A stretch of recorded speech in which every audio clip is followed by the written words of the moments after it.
It was the kind of winter evening that felt straight out of a holiday movie.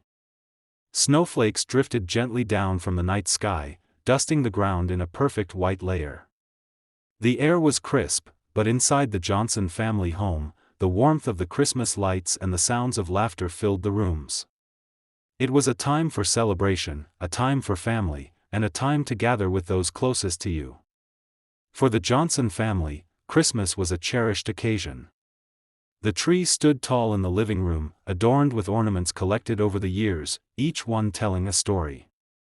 Garlands of red and gold twinkled across the walls, and the scent of fresh pine mixed with the sweet aroma of sugar cookies baking in the oven. The laughter of children echoed through the halls as they played with toys and exchanged gifts, their faces glowing with the excitement only Christmas could bring. Amelia Johnson, the mother, looked on with a content smile as she watched her family. She had worked hard to make this Christmas special, to create a perfect moment of peace and joy. Her husband, Mark, was sitting in his favorite armchair, sipping his drink and talking with a few of the other guests. The air was light, the atmosphere full of warmth and cheer. And then there was Lily, their 14-year-old daughter, sitting quietly in her wheelchair in the corner of the room. Though the physical limitations of her disability had always made things more challenging, her spirit was as bright as any Christmas star. She had cerebral palsy, a condition that affected her muscles and movement, but Lily never let it define her. She had always been strong, her resilience an inspiration to everyone around her. Lily's smile was infectious as she watched her younger brother, Jason, run around the room with excitement, chasing after the family dog, Max. The room was filled with life and the simple pleasures of being together. But someone, was about to shatter this perfect moment. Karen Hamilton, the woman from the Homeowners Association, had made it clear in the weeks leading up to the party that she wasn't thrilled about attending. She had a reputation in the neighborhood, one that often led to whispered conversations behind closed doors. For as long as the Johnsons had lived on their street, Karen had been the kind of person who imposed her own rules on everyone else. Her life was controlled, rigid, and always with a certain air of superiority. Karen didn't tolerate much deviation from her idea of what was acceptable, and that included the unsuitable guests that might show up at her Christmas gatherings. When she arrived at the Johnsons' home, she walked in with her usual icy demeanor, her perfectly pressed coat and stern expression betraying little emotion. Her eyes swept the room, scanning over the decorations, the guests, and then, Lily, sitting quietly in the corner, her wheelchair tucked neatly beside the Christmas tree. The moment their eyes met, the atmosphere in the room shifted. Amelia noticed the way Karen's gaze lingered on Lily for just a moment too long. It wasn't just a passing glance, it was one filled with judgment, a silent evaluation that sent a cold chill through Amelia's spine. She had seen this look before. Karen had always been the type to make her opinions known, often in the form of unsolicited comments about how people should behave, how they should act, and how they should be proper. "I see you've decided to invite the whole neighborhood this year," Karen remarked in a cold, clipped voice as she made her way deeper into the room. Her words were loud enough for others to hear, and though they were technically about the party, they felt like an indirect comment aimed directly at Lily. Amelia forced a smile, trying to remain civil. "We wanted to make it a special holiday for everyone, Karen. It's been a tough year for all of us." Karen's lips curled into a tight smile. Well, I hope everyone remembers the real meaning of Christmas." She looked at Lily again, her smile fading ever so slightly. "Peace on earth, goodwill toward men. I suppose some people just don't get it." The tension in the room grew, but it was subtle, unspoken, yet thick. Karen's comments were a reminder of the underlying conflict that had always simmered beneath the surface between her and the Johnson family. For years, she had been a presence that loomed over their community, her actions and judgments stirring discomfort wherever she went. Her opinions had been voiced in various ways over the years, especially regarding those she deemed out of place. And for Karen, Lily, with her disability, was certainly out of place. Amelia's mind raced. She could feel the unease growing in her chest. Karen had always been a bit of a troublemaker, but something about tonight felt different. There was something in her eyes, a sharpness to her words that seemed like more than just her usual prying. Amelia could feel the heat rising in her cheeks as the tension built. As the night wore on, Karen's behavior became more apparent. She hovered at the edges of conversations, rarely engaging directly but always casting her icy glances, her disapproving eyes locking onto Lily whenever she could. Karen's disdain was obvious, even though she never said it outright.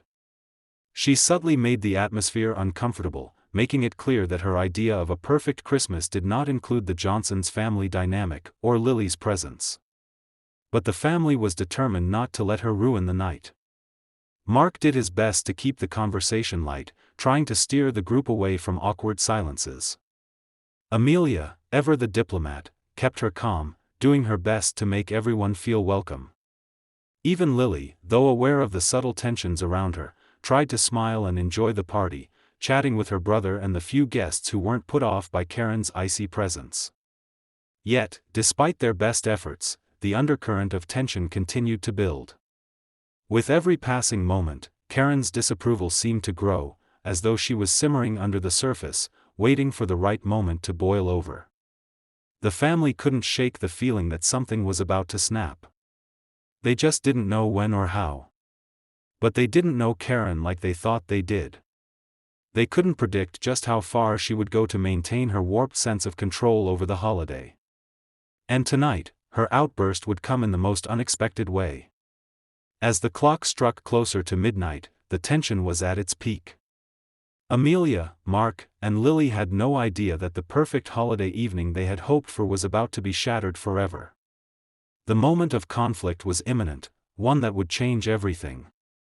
This Christmas would not just be remembered for the decorations, the laughter, or the warmth. It would be remembered for the horrifying act that tore their family apart. And it would all begin with one fateful moment, a single shot. The clock on the mantelpiece ticked on, its rhythmic sound almost drowned out by the murmurs of conversation and laughter filling the Johnson home. The atmosphere, once warm and inviting, had begun to feel a little more strained as the evening progressed. Amelia was standing near the buffet table, speaking with a few of the guests, but her eyes kept flicking toward Karen, who had taken up a position by the fireplace. Karen's gaze was fixed on Lily, who had remained seated in her wheelchair, watching the festivities with a quiet smile. Karen had made no secret of her discomfort with Lily's presence. Her cold, calculating eyes never seemed to leave the young girl for long, and it was becoming increasingly obvious to Amelia that the air was thick with tension. A low murmur of conversation filtered through the room, but then, Karen's voice cut through the noise, sharp and filled with disdain. "You know," she began, her eyes still fixed on Lily, "there's something about these big, extravagant gatherings that really just kill the holiday spirit, don't you think? It's all so excessive." Amelia turned, her heart sinking as Karen's words lingered in the air.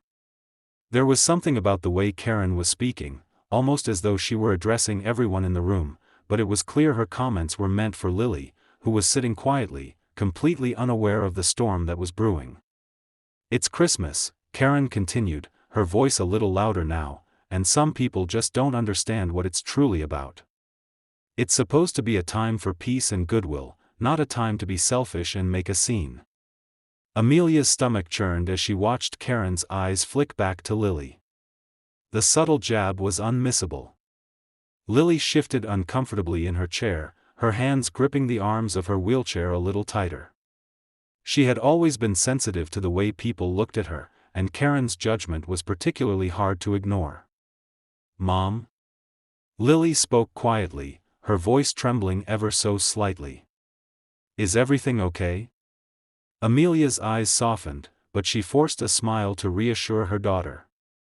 "Everything's fine, sweetheart. Just enjoy the party, okay?" Lily nodded but couldn't shake the unease that had settled over her. The unsettling feeling of being judged, of not belonging, hung in the air like a cloud. Amelia tried to keep the conversation light, redirecting attention to other guests, hoping to steer Karen away from any more remarks that might sour the night. But Karen's gaze lingered, her sharp eyes never straying too far from Lily. Mark, sensing the rising tension, stepped in, trying to alleviate the situation. He approached Karen, placing a friendly hand on her shoulder. "Karen, we're so glad you could make it," he said, his voice full of forced warmth. "The holiday spirit is all about coming together, right? It's not about what we have or don't have. It's about being with the people who matter." Karen gave him a tight-lipped smile, nodding but not quite meeting his gaze. "Oh, of course," she said, her tone barely masking the sarcasm. "Being with the people who matter, indeed." As the evening wore on, the discomfort only grew. Every time Lily shifted in her chair, Karen would look over, her expression one of quiet disapproval. Every time someone tried to engage her in conversation, her replies were curt and dismissive. She seemed to be purposefully isolating herself from the rest of the group, all the while casting sideways glances at Lily, who was now nervously clutching the edge of her blanket. Amelia did her best to keep the peace, but it was becoming increasingly difficult. Karen's passive-aggressive remarks were like tiny pricks of a needle, each one more pointed than the last. It wasn't just what she was saying, it was the way she was saying it, loud enough for everyone to hear, but carefully veiled so that it could be denied if anyone confronted her. And then, Karen spoke again, her voice louder than before, cutting through the room like a blade. "You know, sometimes people don't realize how disruptive they can be," she said, her eyes now firmly on Lily.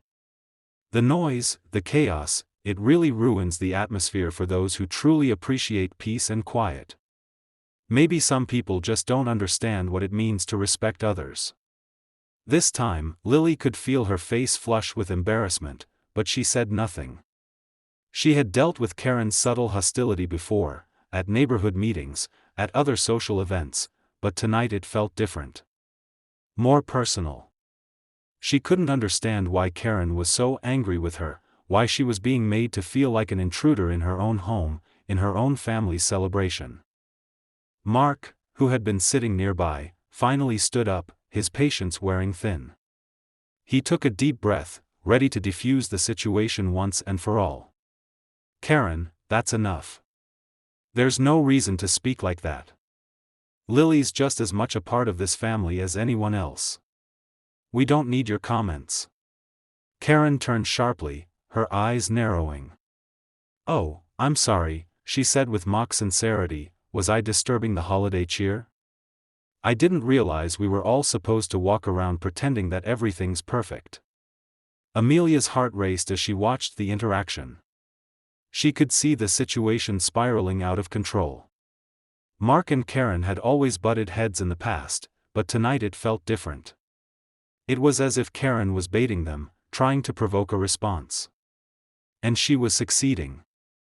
The guests were beginning to shift uncomfortably in their seats, casting nervous glances at each other. Amelia could feel the room starting to crack under the pressure. It wasn't just Karen's words anymore, it was the way she was making the entire evening feel uncomfortably tense, as though something was on the verge of breaking. Then, without warning, Karen snapped. She stepped forward, her heels clicking sharply against the wooden floor. Her voice, now dripping with venom, rang out. "You're all so eager to pretend that everything is perfect. But not everyone has the privilege of living in this bubble. Some of us are tired of pretending. Tired of the charades. Tired of the selfishness and indulgence." The room fell silent. All eyes were on Karen, who was now visibly shaking with barely controlled rage. She was no longer speaking just to Mark or Amelia, or anyone in particular. She was speaking to the entire room, her voice rising as she pointed toward Lily, her words hitting like thunderclaps. "Look at her," Karen hissed. "Sitting there, ruining the peace of this evening. You think that's normal? You think it's okay to force your way into every little social gathering, every family event? You're nothing but a distraction." Lily's breath hitched in her throat as Karen's words cut through her like a knife. For the first time that evening, she felt the full weight of Karen's hatred, a hatred that had been festering for months, maybe even years. It was as though Karen had finally let her true feelings slip, and they were aimed directly at her.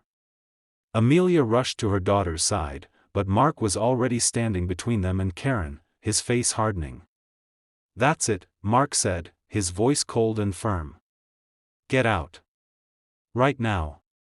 Karen's eyes burned with fury, her chest heaving as she took a step back, her hands trembling. But then, she did something no one could have predicted. She reached into her bag, her movements quick and deliberate.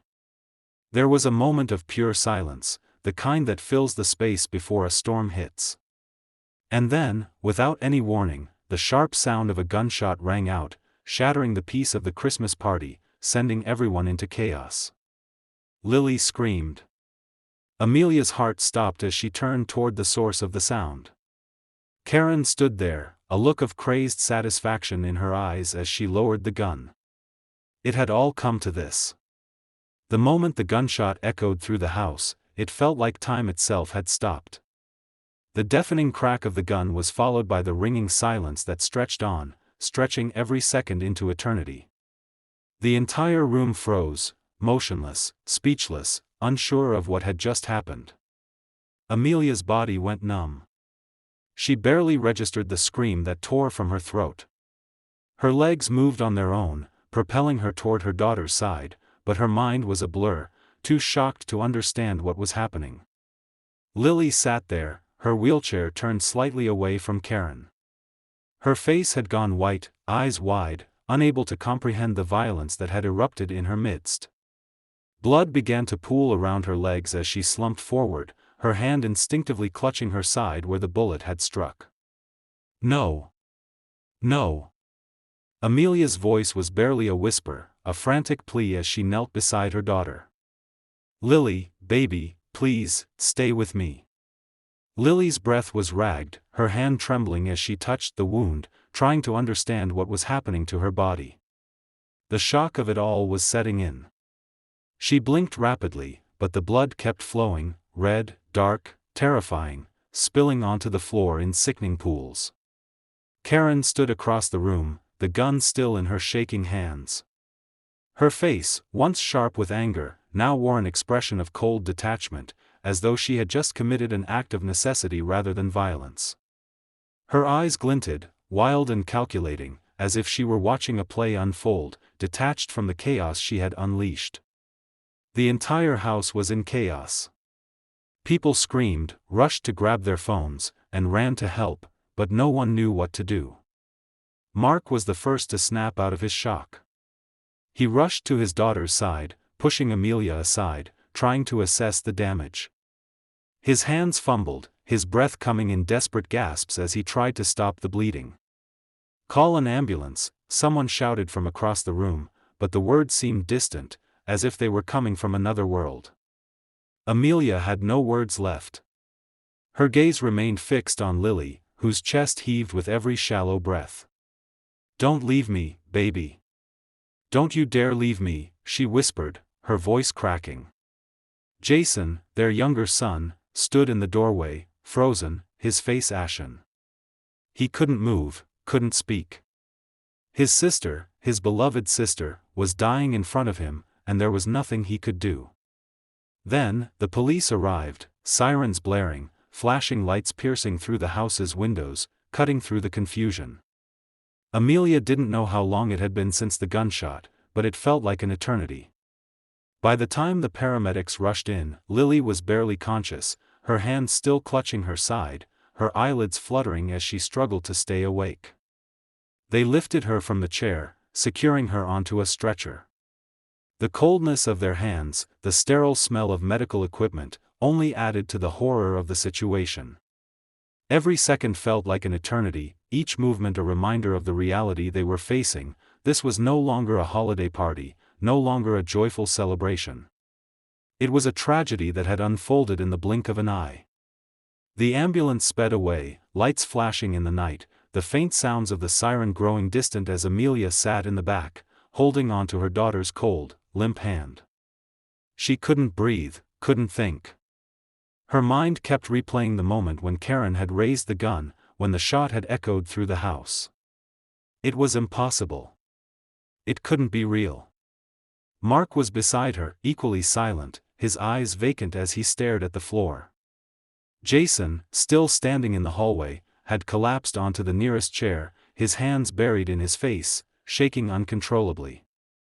The house was left in disarray. The guests had fled, some still in shock, others too terrified to speak. The only sound left in the house was the ticking of the clock, every second a painful reminder that the world they once knew had shifted. The Johnsons' perfect Christmas had been ripped away, shattered beyond repair. Karen, still standing in the same spot, had not moved. Her face was pale, almost ghostly. She appeared unmoved by the chaos she had caused, her expression unreadable. Her eyes, once filled with rage, now held only a cold emptiness. "Why?" Mark's voice broke the silence. His words were raw, full of pain. His gaze was fixed on Karen, who had not moved an inch. "Why did you do it?" Karen turned slowly to face him, as if waking from a trance. She looked at the gun in her hand, her fingers still wrapped tightly around it, as if it were a part of her now. Her lips twisted into a thin, barely noticeable smile, if it could even be called that.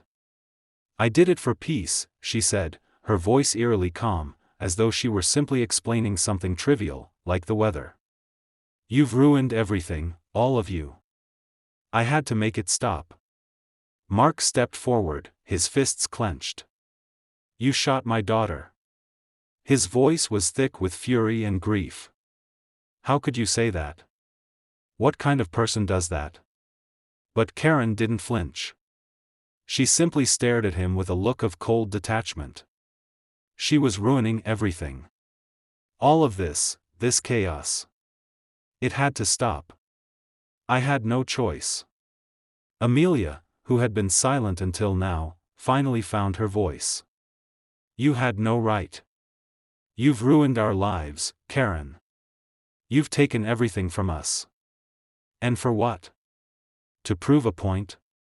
Karen's eyes darkened, and for a brief moment, Amelia thought she saw a flicker of regret, perhaps the slightest hint of emotion, but it disappeared just as quickly as it came. She dropped the gun, letting it fall to the floor with a dull thud. And then, without another word, she turned and walked out of the house, leaving the family to pick up the pieces of their shattered world. The following weeks passed in a blur. The pain of what had happened still hung heavy in the air, but the family knew they had to survive. Lily was stable, miraculously, given the severity of the wound, but her recovery would take time. The trauma, both physical and emotional, would take even longer to heal. The police investigation into Karen's actions was swift. She was arrested the night of the incident, though it was clear she was beyond remorse. She had claimed self-defense, citing that Lily had disrupted the peace, and that she had acted out of fear for her own safety. But the evidence was overwhelming. The testimony of the witnesses, the presence of the gun, and the chilling nature of her actions all pointed to one undeniable truth: Karen had chosen to take a life, to destroy a family, for reasons no one could truly understand. At the trial, Karen's cold demeanor never wavered. She refused to show any signs of emotion, even as the victim's family stood before her, devastated.